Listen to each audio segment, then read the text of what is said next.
ಸಾಯಿರಾಮ್. ಆತ್ಮೀಯ ವೀಕ್ಷಕ ಬಾಂಧವರಿಗೆಲ್ಲ ಇವತ್ತಿನ ಜೀವನಾಮೃತ ಕಾರ್ಯಕ್ರಮಕ್ಕೆ ಸ್ವಾಗತ ಸುಸ್ವಾಗತ.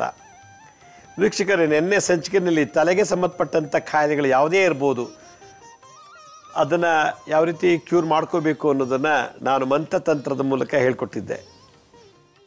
ಇವತ್ತು ಕುರು ಅಂತಾಗತ್ತೆ. ಕುರು ಅಂದರೆ ರಕ್ತ ಮತ್ತು ಪಸ್ಸು ಕ್ಯೂ ಎರಡೂ ಸೇರಿಕೊಂಡಂಥ ಒಂದು ದಪ್ಪು ಗಾಯ. ಕುರು ಆಗಿಬಿಡ್ತು ಅಂತಂದರೆ ಒಬ್ಬ ಮನುಷ್ಯ ಎದ್ದು ನಡೆಯೋಕ್ಕಾಗಲ್ಲ, ಕೂರೋಕ್ಕಾಗಲ್ಲ, ಮಲಗೋಕ್ಕಾಗಲ್ಲ, ನಿಲ್ಲಕ್ಕಾಗಲ್ಲ, ಸಿಕ್ಕಾಪಟ್ಟೆ ಪೇನ್ ಇರ್ತದೆ. ಆ ಕುರು ಎಲ್ಲಿ ಬರುತ್ತೋ, ಯಾವ ಜಾಗದಲ್ಲಿ ಬರುತ್ತೋ ಅನ್ನೋದು ಗೊತ್ತಿಲ್ಲ. ಅದನ್ನು ಗುಳ್ಳೆ ಅಂತಲೂ ಕರೀತಾರೆ, ಕುರು ಅಂತಲೂ ಕರೀತಾರೆ.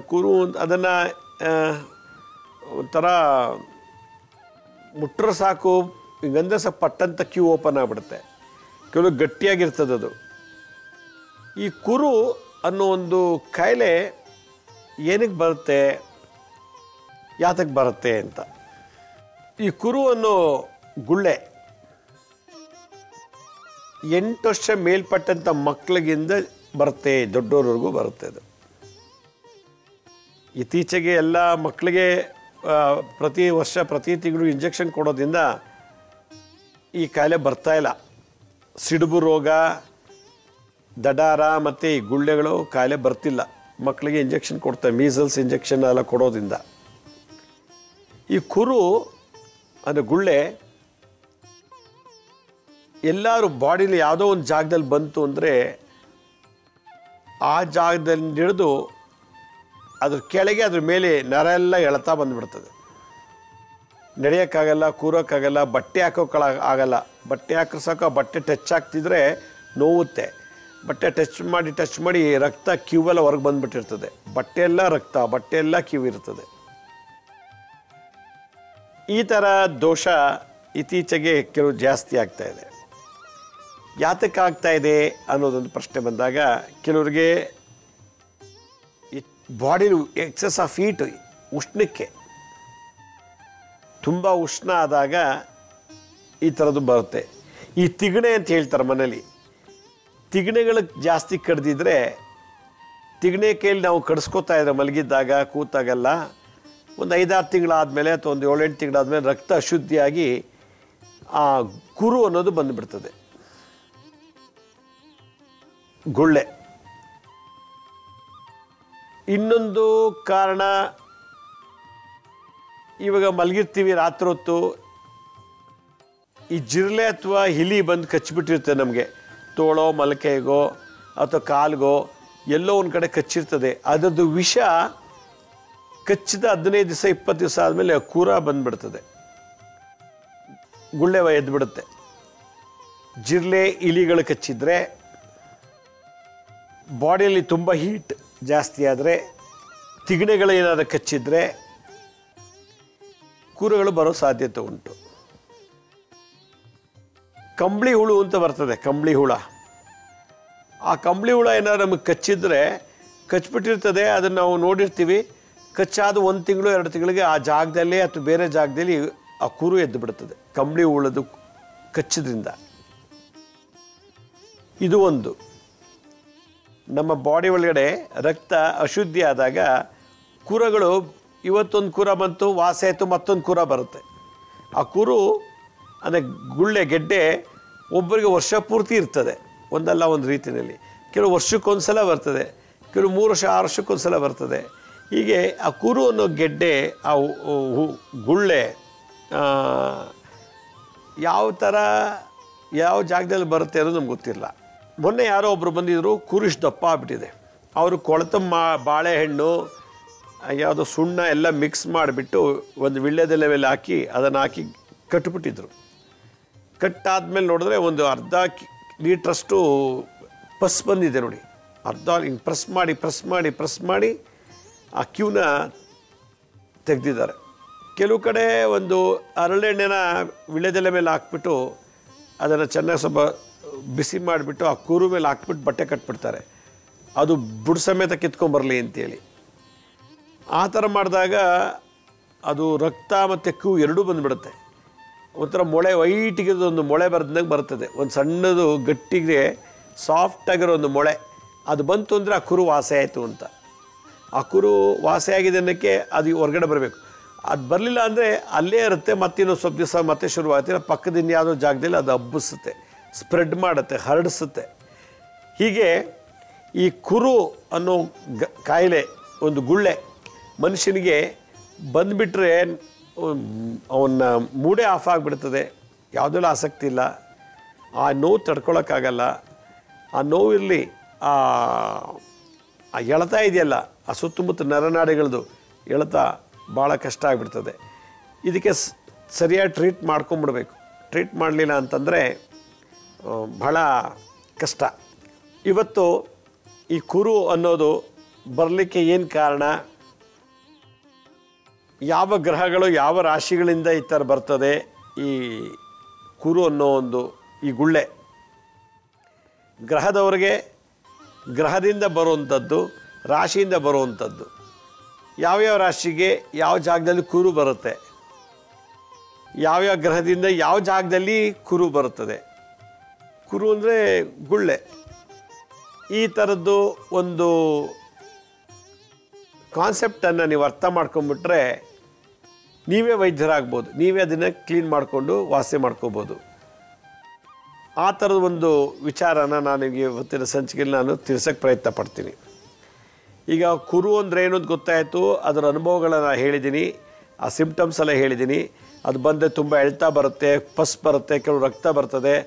ಅದು ಒಂದು ಕಡೆ ಬಂತು ಪಕ್ಕದ ಇನ್ನೊಂದು ಕಡೆನೂ ಒಪ್ಕೋಬೋದು, ಹೇಳೋಕ್ಕಾಗಲ್ಲ. ರಕ್ತ ಅಶುದ್ಧ ಆದಾಗ, ರಕ್ತ ಮಲಿನ ಆದಾಗ, ಇರುವೆ, ತಿಗಣೆ, ಇಲಿ, ಜಿರಳೆ ಕಚ್ಚಿದಾಗ ಬರಬಹುದು. ಕೆಲವರಿಗೆ ರಕ್ತ ಅಶುದ್ಧಿ ಆದಾಗ, ಕೆಲವರಿಗೆ ವಂಶ ಪಾರಂಪರೆಯಿಂದ ಕೆಲವು ಈ ಕಾಯಿಲೆ ಬರ್ತದೆ. ತಾತ ಅಪ್ಪ ಮುತ್ತಾತರಿಗಿದ್ದರೆ ಮಕ್ಕಳು ಮೊಮ್ಮಕ್ಕಳಿಗೆ ಈ ಕಾಯಿಲೆ ಬರ್ತಾ ಇರ್ತದೆ, ಬರುತ್ತೆ. ಅಷ್ಟು ಸೀರಿಯಸ್ ಅಲ್ಲ ಅದು, ಅದರಿಂದ ಏನು ಪ್ರಾಣ ಹೋಗಲ್ಲ. ಬಟ್ ಸ್ವಲ್ಪ ದಿವಸ ನಾವು ಅದನ್ನು ಕಂಟ್ರೋಲ್ ಮಾಡ್ಕೊಳ್ಳೋಷ್ಟು, ಆ ನೋವನ್ನು ಕಂಟ್ರೋಲ್ ಮಾಡ್ಕೊಳ್ಳೋಷ್ಟು ಸ್ಟ್ಯಾಮಿನಾ ಬೇಕು ನಮಗೆ. ಈಗ ಯಾವ ಗ್ರಹದಿಂದ ಯಾವ ಜಾಗದಲ್ಲಿ ಕುರು ಬರುತ್ತೆ ಅಂತ, ಸೂರ್ಯ ನೀಚನಾದಾಗ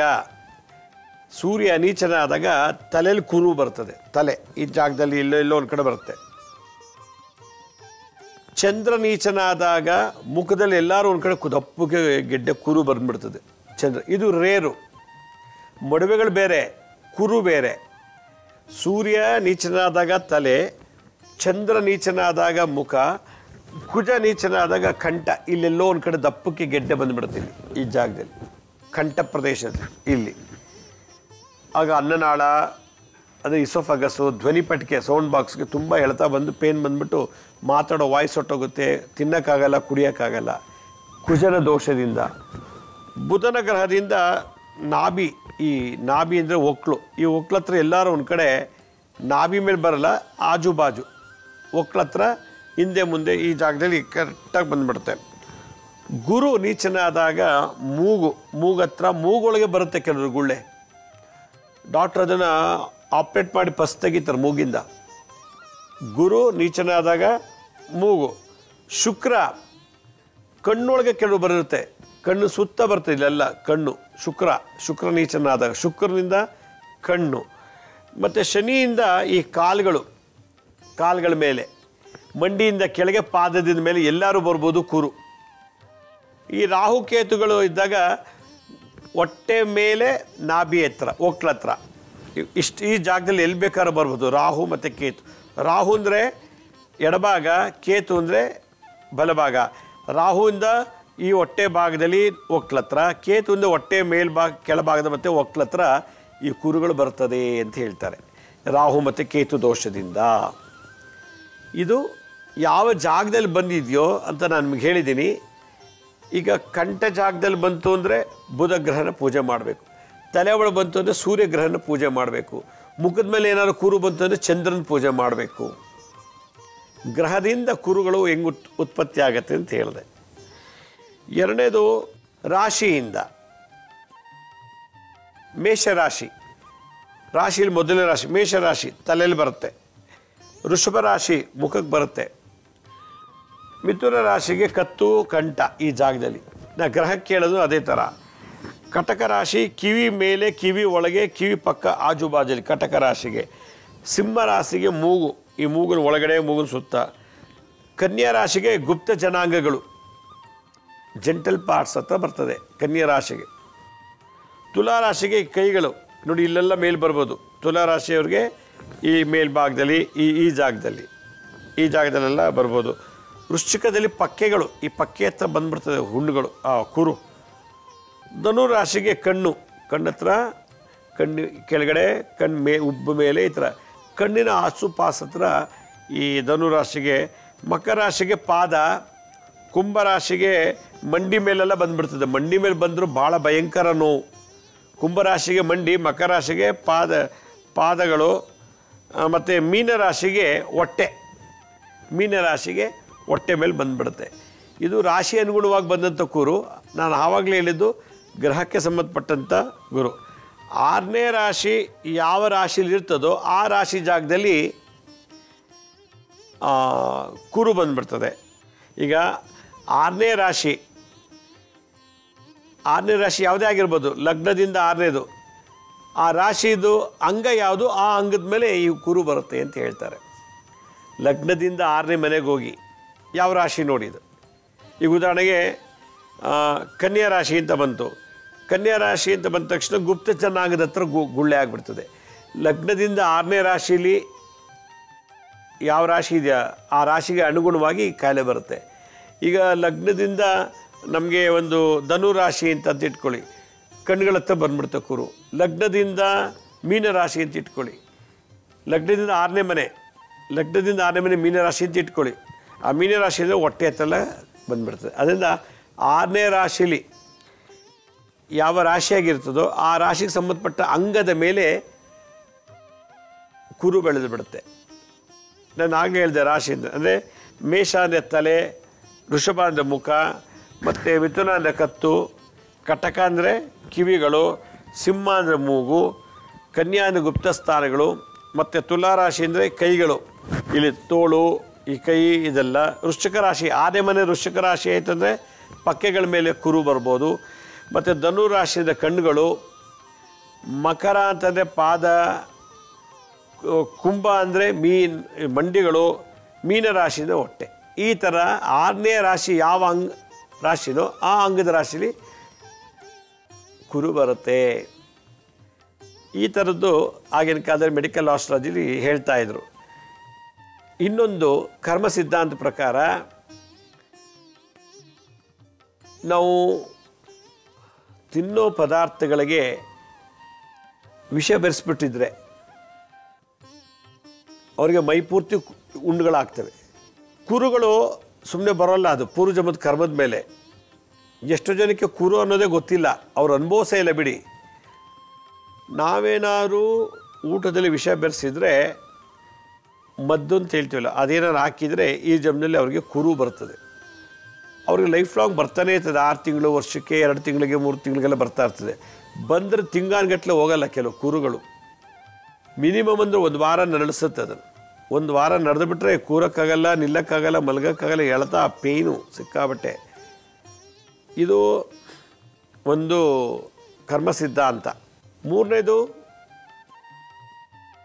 ನಾವು ಈಶಾನ್ಯ ದಿಕ್ಕಿನಲ್ಲಿ ಏನಾದರೂ ಅಡುಗೆ ಮನೆ ಮಾಡಿಬಿಟ್ಟಿದ್ರೆ, ಈಶಾನ್ಯ ದಿಕ್ಕಿನಲ್ಲಿ ಪಾಕಶಾಲೆ ಇತ್ತು ಅಂದರೆ, ಈಶಾನ್ಯ ದಿಕ್ಕಿನಲ್ಲಿ ಬೆಂಕಿ ಹಾಕಿ ನಾವೇನಾದ್ರು ಮಾಡ್ತಿದ್ರೆ ಅಂಥವ್ರಿಗೆ ಈ ಕಾಯಿಲೆ ಕುರು ಅನ್ನೋ ಬಂದುಬಿಡ್ತದೆ. ಕುರು ರೋಗ. ಇದಕ್ಕೆ ವ್ರಣ ರೋಗ ಅಂತ ಹೇಳ್ತಾರೆ. ವ್ರಣ ಅಂತಂದರೆ ಕುರು. ಅದೆಲ್ಲ ಪಸ್ಸೆಲ್ಲ ಬರುತ್ತೆ, ರಕ್ತ ಎಲ್ಲ ಬರುತ್ತೆ. ಮತ್ತು ಅದು ಪಸ್ ಬಂದರೆ ಭಾಳ ಕೆಟ್ಟ ಸ್ಮೆಲ್ಲು. ಎಷ್ಟೋ ಜನ ಸ್ನಾನ ಮಾಡೋಕ್ಕಾಗಲ್ಲ, ಅದನ್ನು ಕವರ್ ಮಾಡಿ ಪ್ಲಾಸ್ಟಿಕ್ ಕವರ್ ಹಾಕ್ಬಿಟ್ಟು ಮಾಡ್ತಾರೆ. ವ್ರಣ ರೋಗ, ವ್ರಣ ಅಂದರೆ ಕುರು ರೋಗ. ಈ ವ್ರಣ ರೋಗವನ್ನು ನಾವು ತಪ್ಪಿಸ್ಬೇಕು ಅಂತಂದರೆ ಆಯಾ ಗ್ರಹದ ಶಾಂತಿ ಮಾಡಬೇಕು ನಾವು. ಈಗ ತಲೆಯಲ್ಲಿತ್ತು ಅಂತಂದರೆ ಸೂರ್ಯಗೆ ಪೂಜೆ ಮಾಡಬೇಕು, ಮುಖ ಅಂದರೆ ಚಂದ್ರನ ಪೂಜೆ ಮಾಡಬೇಕು, ಕತ್ತು ಅಂದರೆ ಕುಜನ ಪೂಜೆ ಮಾಡಬೇಕು, ಮತ್ತು ಆ ರಾಶಿ 2 ಹೇಳಿದ್ದೀನಿ ನಾನು. ಇದಿಷ್ಟು ನೀವು ಮಾಡಿದ್ದೇ ಆದರೆ ಈ ರೋಗನ ಕರ್ಮಾನುಸಾರವಾಗಿ ಕಳ್ಕೊಳ್ಬೋದು. ಇದಲ್ಲದೆ ಬೇರೆ ಏನು ಮಂತ್ರತಂತ್ರಗಳು ಇದೆಯಾ ಅಂತ ಚಿಂತನೆ ಮಾಡಿದ್ರೆ, ನಮ್ಮ ಪುರಾತನ ಕಾಲದಲ್ಲಿ, ಹಳೆ ಗುರುಕುಲದಲ್ಲಿ ಆಗಿನ ಕಾಲದಲ್ಲಿ ಈ ವ್ರಣರೋಗ ಬಂದಾಗ ಒಂದು ಅದರದೇ ಆದಂಥ ಒಂದು ಥೆರಪಿ ಇತ್ತು. ಈ ಕುರು ವ್ರಣರೋಗ, ಕನ್ನಡದ ಕುರು ಅಂತೀವಿ, ಇದು ಬಂದರೆ ಏನು ಪರಿಹಾರ ಮಾಡ್ಕೋಬೇಕು ಅಂತೇಳಿ